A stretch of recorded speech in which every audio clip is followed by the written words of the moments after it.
Hi everyone, welcome back to my channel, The Lab Coat Girl. Today's video is on pathogens and communicable diseases. So we will explore how infectious agents cause diseases, their modes of transmission, and few real life examples in both humans as well as plants. Now, before we begin, I just want to ask you that has this ever happened to you? Let me know in the comments below. Say, for example, your classmate is sneezing all day, and suddenly 2 days later, you also catch a cold. Now, have you wondered why does it happen? Did you ever think about it? So today we will uncover the science behind how diseases spread. And at the end of this session, you might be able to, give the reason behind this. Why did it happen? So let's get into this. Okay, the common cold. The common cold is caused by virus that inflames the nose and throat since it spreads from person to person. It's called a communicable disease. Now, what are some other examples and how do they spread? Now, by the end of this session, you will be able to identify key structures and functions of virus, bacteria, fungi, protist. You would be able to explain how these pathogens cause diseases. You would be able to give example of communicable diseases in both plants and humans. Now, having been said this, let's understand what is pathogen. Pathogens are microorganisms that cause diseases. Okay. A disease caused by a pathogen is communicable, meaning it spreads from one organism to another. Say, for example, I have cold, so it can spread from me to others who surrounds me. All right. The four main types of microorganism, not microorganism, particularly pathogens. Okay. So that is bacteria, viruses, fungi, and protist. Let us see how Let's understand how pathogens can spread in three main ways, okay? Which includes direct contact, indirect contact, and vector. Now, what is direct contact? Just assume person to person transmission, okay? Now, this occurs when a disease spreads through physical contact with an infected person. Now, this can include touching or any skin contact. Say, for example, athlete's foot, which spreads by touching an infected person's skin or contaminated surfaces like locker room floors. Bodily fluids. Example would be HIV or AIDS, which spreads through blood, semen, or breast milk. Okay. Or I would say droplet transmission. Example would be measles, which spreads when an infected person coughs or sneezes, which releases tiny droplets into the air that other person can inhale. Okay. I hope that is clear. The second is indirect contact. It can be contaminated surfaces or environment. Okay, now this happens when a pathogen is left behind on surfaces or object and someone later on comes into contact with it. Okay, so if I have to give you example, I would say touching a contaminated object. Okay, say for example salmonella infection. Now where bacteria from the raw meat or unwashed hands contaminated food causing the illness. Okay. Indirect contact also include airborne transmission. For example, TB, where the bacteria remain suspended in the air and that infects people who inhale them. Okay. It also includes contaminated water or soil. Say, for example, cholera, which spreads through drinking the water contaminated with a bacteria called Vibrio cholerae. All right. So similarly, some diseases also require a living organism, which is a vector, to carry and transmit the pathogen. Okay. Vectors do not get sick themselves, but they spread the infection. Okay. The very good example for this would be mosquito-borne diseases. Say, for example, malaria, which is caused by Plasmodium parasite, which is transmitted when a mosquito bites a person. Okay. Then there is also a plague, which is caused by Yersinia pestis, which is a bacteria. How it spread? It spreads from infected rats to humans via fleas. Okay. So you'll ask me how to prevent the spread of these diseases. Say for direct transmission, you can wash hands, cover sneezes, avoid close contact with the sick individual. For indirect transmission, disinfect the surfaces, cook food properly, purify the drinking water. For vector transmission, you can use mosquito nets, insect repellents, and eliminate the breeding grounds like stagnant water, to prevent mosquito um, causing malaria. Yeah, so that's all. Let us see the structure and features of bacteria. Okay, this is very basic. As I already told, this is for somebody who is interested into microbiology or want to pursue a career in microbiology. So this is just introduction. Okay, this is not for experts. All right, having been said that, let's get into the structure and the features of bacteria. What is bacteria? Bacteria are single-celled organism. What are humans? We are multicellular organism, right? So bacteria are without a nucleus, without a true nucleus. Let us see the key structures include. As you can see in the image, okay. Say for example, pilus. Now this helps bacteria attach to the host cell, okay. DNA and plasmids, this carry the genetic material. Flagellum, this enables the movement, okay. Some bacteria also have an extra slime capsule for protection, okay. So I will not get into the details. Let us focus on basics right now.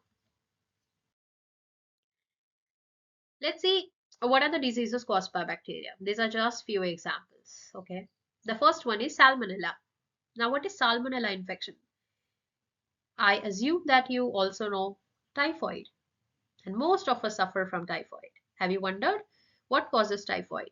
Typhoid is caused by a bacteria called salmonella. Okay, salmonella is a genus, but there are different species which are involved in causing typhoid. Okay, I'm not getting into that. So where this salmonella is found? This is found in contaminated food. Okay, this will cause vomiting and diarrhea once we have the contaminated food. Not only in humans, but it also, but this bacteria can cause diseases in um, plants as well. Say for example, citrus canker. It affects the citrus plants. As you can see in the image, it causes yellow lesions on leaves and the fruits. Okay, moving on to virus. Viruses are tiny pathogens that can only replicate inside a host. Okay. When you talk about virus, just remember that virus needs a live cell to replicate. It cannot replicate in a dead cell. Okay.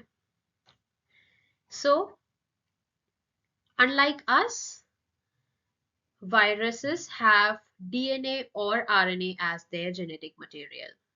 What you can see over here as a nucleic acid in the image. They have a protein coat called capsid. It protects the virus. Okay. Virus has protein spikes. What does protein spikes do? They help attach the virus to the host cells.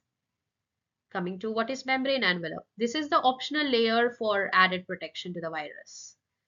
Now, basis on the presence or absence of the membrane envelope, the virus are divided into two types, enveloped viruses and non-enveloped viruses, but we will not get into that as of now. Let us see some basic steps to understand how viruses replicate. Okay, I'm reiterating, we are just looking at the basic steps. We are not getting into the details. So if the virus has to, infect a cell, first it has to invade the host cell. It invades the host cell, then it injects its genetic material, whether it's DNA, whether it's RNA. Now, why does it inject its genetic material? Because it has to hijack the cell's function. Now, the third step would be it has to force the cell to make copies of the virus. Now, once the virus genetic material reprograms the host DNA and starts to replicate itself, the host cell is filled with the virus copy and it bursts, releasing them into the bloodstream to repeat the entire process. And this is how the disease is caused. and this is how the virus replicate. Let's see a few example of diseases which are caused by viruses. Say for example measles. Okay, now measles, here the virus spreads through the air droplets, causing fever and rash. In the right hand side, you can see there's a potato leaf roll virus, which is transmitted by aphids, causing leaf curling in plants. Okay, so think about it. Okay, what are the key differences between bacteria and viruses? So let's analyze it. Okay, what are the key differences? The bacteria are free living. Okay, they have a cellular structure, they can move with the flagella or villi. But if you remember in the previous slide, what I said is that viruses are not cells, they have a protein coat and they need, most important, they need a host to replicate. Okay, living host. Coming to the next microorganism, which is fungi. Let's look the structure and their functions. Fungi are yeast, molds and mushrooms. Okay, let's talk about the important features. There are three main features in a fungi which we have to talk about is the chitin, the spores and the hyphae. What are hyphae? These are thread-like structure that form the mycelium. What is chitin? Chitin provides cell wall strength. Okay. What are spores? Spores help in reproduction. Okay. Let's get into the diseases which are caused by fungi. Few examples such as athlete's foot. What is athlete's foot? It's a skin infection causing redness and itching. Okay. Now in the plant, for example, tulip fire disease. It affects the tulip leaves causing brown spots and decay. Okay. Let's move on to another organism called as protist. Protists are diverse organism. Okay. They are neither plant, they are not animal nor fungi. These are some are single cell and some are multicellular. Okay. Now you'll ask me, how do they move?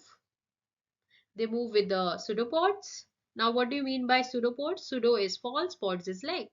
So they move with the false feet. Okay. They also have flagella, which are whip-like tails. They have cilia, which are a hair-like structures. Okay, as you can see over here in this image. Correct. So let's move on. Let's see what are a few diseases caused by protist. As I told you, okay, malaria, right? Malaria, which is transmitted by a female mosquito carrying species of Plasmodium, which is a single-celled parasite. Now, what happens once the parasite enters the body? They travel and they reproduce in the liver cells of the human. And you know that once inside the body, once it has infected the liver cells and the red blood cells, it causes fever, chills, and sweating. Okay. This is another disease which is caused in plant by the protist called potato leaf blight. Okay, it is caused by Phytophthora infestans, turning the potato stalks into a black slime. Okay,